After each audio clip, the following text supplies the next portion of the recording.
And in today's video, we look at what a split home loan is, how to set up the correct percentage, and whether or not it's right for you. So if you end up liking this video, consider subscribing. It's free and you can always unsubscribe. Enjoy the video. What does it mean to have a split home loan? Well, let's say you've got a $500,000 home loan and we have a split home loan of 50-50. How that would look is essentially we'd have two home loan facilities of $250,000 each split. Now, having a split home loan doesn't necessarily mean that one will be fixed and the other one will be variable, although typically that's what happens. However, a split home loan just means that you have separate facilities, meaning more than one home loan, and they could be a variable and a variable split, or it could be a fixed and a fixed split. A split home loan, in short, means multiple home loan facilities. Is a split home loan a good option? Well, it's a great option if you're wanting a portion fixed and variable. And the reason it's a great option for that is it allows you to have the best of both worlds. So on the fixed component, you can have the stability, and on the variable component, you can have the flexibility in paying off your home loan quicker. Now, if you have an investment property, a split home loan is excellent because what it allows us to do is it allows us to have a portion which is for your owner occupied, also known as your PPR, and a portion which is your investment. And essentially what that allows us to do is by having separate splits, it allows your accountant to know which is the tax deductible debt and which isn't the tax deductible debt. So essentially making your accountant's role much easier. So in short, a split home loan has many benefits and has various purposes why you'd elect to have a split home loan. 3, setting up the correct split. So let's take an example. If you're an investor and you're looking to buy an investment property. Let's say you own your home, which is worth $700,000, and you have an owner-occupied debt of $200,000. Say we're purchasing an investment property for $500,000 and we're looking to leverage the 20% from your home loan. Now, how we would recommend you to do this is to essentially keep the loans what's called standalone and to have a separate split on your home loan, or your owner-occupied property, I should say. So you'd have loan 1, $100,000. Loan 2 would be the 20% or $100,000. And loan 3 would be your 80% or your $400,000. And why we would structure it this way and why it would make sense to have a split home loan on your owner-occupied property here is essentially it allows, as we said before, your accountant to know exactly how much debt will be considered tax deductible.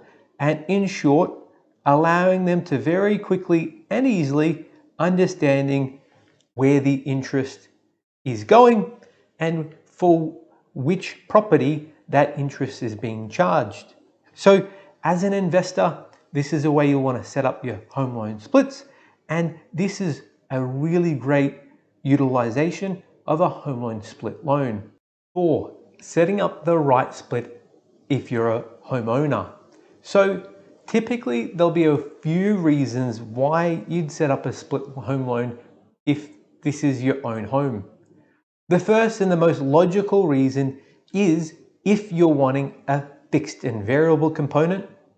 And the next one, and the most common reason, is if your home loan provider only offers one offset facility. By having multiple splits, it'll allow you to have multiple offset accounts. But let's ignore the offset and we'll focus in on the fixed and variable component and really look at how you can get the correct split.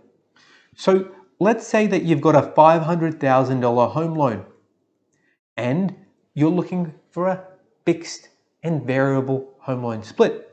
Well, the logical question becomes, how much should I choose to fix and how much should I choose to go variable? It's a very simple answer. First, you want to know what your funds position is post-settlement. I like to call this funds to complete, and this is how much you've got left after settlement. So let's call your situation post-settlement that you have $10,000 left over. The next you want to know is your extra repayments. How much can you put on top of your minimum repayments each month?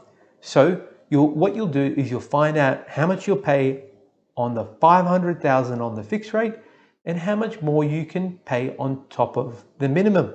So in this case, let's say that we're able to afford $20,000 per annum on top of the minimum repayments. Now we have these two figures, it's very simple. So for each year we've got fixed, all we do is we multiply the extra repayments we can afford by the fixed term. So let's say we've got a 3-year fixed rate. It would mean we'd have a $60,000 ability to pay back over the next 3 years. So the correct split we do here would be as simple as your 10,000 plus your 60,000, so your 70,000, and that would be your variable component. And then the remaining would be your fixed component, and is the right way to get the correct home loan split if you're looking for the best of the both worlds for both fixed and variable. 5, a final warning. When you're looking to set up a fixed and variable split, it's always wise to put a little extra on your variable component, more than what you probably think you can pay off. It's because life changes in the years you fix your home loan. You might get a pay rise, you might get a bonus, you might get an inheritance. And these things are very hard to predict. With most lenders, they'll limit the amount you can pay on top of your minimum payments for your fixed component. Some lenders limit it to the amount per year, say $10,000 or $20,000 on top of your minimum repayments. Other lenders limit it on the life of the fixed term, in total $30,000. Each lender is different, and you want to understand the limitations in extra repayments you can make on top of the fixed component. And worst case scenario, even if you do have a little bit more variable than what you anticipated, all is not lost. It's because the small amount that you might pay on the higher interest rate for the variable component versus a fixed, in the grand scheme of things, won't matter, as having the ability to pay off your mortgage is much more important than to get the lowest interest rate, because at the end of the day, the goal is to pay off the mortgage as quickly as you can. Have it. And remember, if you like this video, remember to hit that subscribe button below. And here at Hunter Galloway, we get home loans approved. So if you live in Australia and looking for a mortgage broker, we can help. Visit us online, huntergalloway.com.au, or call us on 1300 088 065. Thanks for watching, and I'll catch you next time.